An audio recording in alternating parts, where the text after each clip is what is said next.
ರಾಸಾಯನಿಕ ಬೆಳೆಗಳು ಇಂದು ಅಧಿಕಗೊಳ್ಳುತ್ತಿದ್ದು ತಿನ್ನುವ ಆಹಾರ ಕೂಡ ವಿಷವಾಗುತ್ತಿದೆ ಎಂದು ಶಾಸಕ ಶ್ರೀನಿವಾಸ್ ಬೇಸರವನ್ನ ವ್ಯಕ್ತಪಡಿಸಿದರು. ಗುಬ್ಬಿ ತಾಲೂಕಿನ ಚೇಳೂರಿನ ಶ್ರೀ ಮರಳುಬಸವೇಶ್ವರ ಭವನದಲ್ಲಿ ಮಹಿಳಾ ಮತ್ತು ಮಕ್ಕಳ ಕಲ್ಯಾಣ ಇಲಾಖೆಯ ವತಿಯಿಂದ ಪೋಷಣ್ ಅಭಿಯಾನ ಮಾಸಾಚರಣಾ ಕಾರ್ಯಕ್ರಮ ಉದ್ಘಾಟಿಸಿ ಅವರು ಮಾತನಾಡಿದರು. ಹಿಂದೆ ಇದ್ದಂತಹ ಆಹಾರ ಪದ್ಧತಿಗೂ ಈಗಿನ ಆಹಾರ ಪದ್ಧತಿಗೂ ಸಾಕಷ್ಟು ವ್ಯತ್ಯಾಸ ಕಂಡುಬರುತ್ತಿದೆ. ಸಾವಯವ ಗೊಬ್ಬರವನ್ನ ಬಳಕೆ ಮಾಡುವ ಮೂಲಕ ಆಹಾರ ಬೆಳೆಗಳನ್ನು ಬೆಳೆಯುವಂತಹ ವ್ಯವಸ್ಥೆ ನಮ್ಮದಾಗಬೇಕು ಎಂದು ಅವರು ತಿಳಿಸಿದರು. ಇದೇ ಸಂದರ್ಭದಲ್ಲಿ ಮಹಿಳಾ ಮತ್ತು ಮಕ್ಕಳ ಕಲ್ಯಾಣ ಇಲಾಖೆಯ ಡಿಡಿ ಸಿದ್ದರಾಮಣ್ಣ, ಸಿಡಿಪಿಒ ಕೃಷ್ಣಮೂರ್ತಿ, ಗ್ರಾಮ ಪಂಚಾಯಿತಿ ಅಧ್ಯಕ್ಷೆ ಜಯಮ್ಮ, ಜಿಲ್ಲಾ ನಿರೂಪಣಾಧಿಕಾರಿ ಅಂಬಿಕಾ, ತಾಲೂಕು ಆರೋಗ್ಯಾಧಿಕಾರಿ ಡಾಕ್ಟರ್ ಬಿಂದು ಮಾಧವ, ವೃತ್ತದ ಮೇಲ್ವಿಚಾರಕಿ ನೇತ್ರಾವತಿ ಸೇರಿದಂತೆ ಅಂಗನವಾಡಿಯ ಕಾರ್ಯಕರ್ತರು, ಮಕ್ಕಳು, ಪೋಷಕರು ಇನ್ನಿತರರು ಈ ಒಂದು ಕಾರ್ಯಕ್ರಮದಲ್ಲಿ ಭಾಗಿಯಾಗಿದ್ದರು.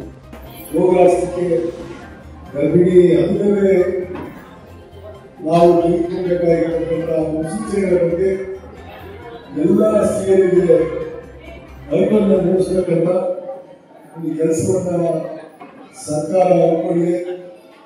ಅದರ ಮಾರ್ಗದರ್ಶನದಲ್ಲಿ ಮತ್ತು ಅವರ ಏನು ನಮ್ಮ ಅಧಿಕಾರಿಗಳು ನಮ್ಮೆಲ್ಲರಿಗೂ ಕೂಡ ಸೂಚನೆಗಳನ್ನು ಕೊಡ್ತಾರೆ.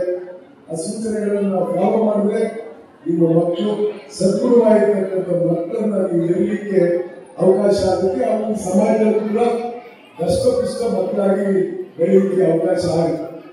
ಇವೆಲ್ಲ ನೋಡ್ತಾ ಇದ್ರೆ ಪ್ರಸ್ತುತ ಎಲ್ಲಿಗೆ ಈ ಸಮಾಜ 12 ವರ್ಷ 13 ವರ್ಷಕ್ಕೆ ಆನಂದಕ್ಕಾಗಿದೆ, 25 ವರ್ಷಕ್ಕೆ ಬರಲಾದ ಕಾಯಿಲೆ ಬರುತ್ತೆ, 40 ವರ್ಷಕ್ಕೆ ನೆಗೆಟಿವ್ ಹೋಗ್ತಾ ಇದೆ. ನೀವು ನೋಡಿದಾಗ 70 ವರ್ಷ 80 ವರ್ಷ ಬದುಕಿದ್ದಾರೆ, ದೊಡ್ಡ ಸಾಧನೆ ಆಗಿದೆ. ಹಿಂದೆಲ್ಲ ನೋಡಿ ಇವು ಯಾವ ಸಾಧನೆ ಸೊಸೈಟಿಗಳನ್ನ ಬೇಕು ಕೇಳಿದ್ರೆ ಅರ್ಥದಿಲ್ಲ, ಸಾಹಿತ್ಯ ಇಲ್ಲ.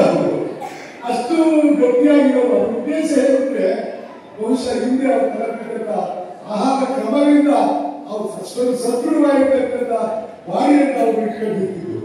ಈಗ ನಿಮ್ಗೆ ಅಪೌಷ್ಟಿಕತೆ ಬರುತ್ತೆ, ಸಾಕು 5 ಮಕ್ಕಳು, 11 12 ಮಕ್ಕಳು ಹೇಳೋದು ನಾವು ಹೆಚ್ಚಿ ಮಾಡಿದ ಮಕ್ಕಳು 11 ಮಕ್ಕಳು ಅಂತ.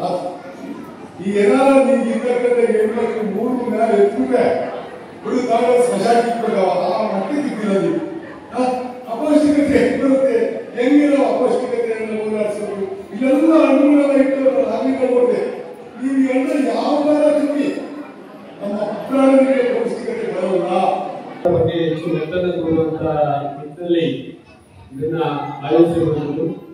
ಏನು ಪ್ರತಿ ವರ್ಷ ಶೇಕಡ 2 ಮಕ್ಕಳ ಹುಟ್ಟಿದ ಬೆಳವಣಿಗೆ ಇರ್ಬೋದು, ಶೇಕಡ 3 ರಕ್ತಹೀನತೆ ಇರ್ಬೋದು, ಗರ್ಭಿಣಿ ರಕ್ತಹೀನತೆ ಇರ್ಬೋದು, ಶೇಕಡ 3 ಮತ್ತೆ ಶೇಕಡ 2 ಅಪೌಷ್ಟಿಕತೆಯನ್ನ ಮತ್ತೆ ಜನ ಪ್ರಮಾಣದಲ್ಲಿ ತೊಂದರೆ ಉಂಟಾಗುವ ಶೇಕಡ 2 ಕಡಿಮೆ ಮಾಡಬೇಕು ಎನ್ನುವ ಮಹದೋದ್ದೇಶ ಇಟ್ಕೊಂಡು ಈ ಒಂದು ಕಾರ್ಯಕ್ರಮವನ್ನು ಆಯೋಜಿಸಿರುವುದು. ಚಾಲುಕ್ಯ ನ್ಯೂಸ್ ಜನರಿಗೋಸ್ಕರ.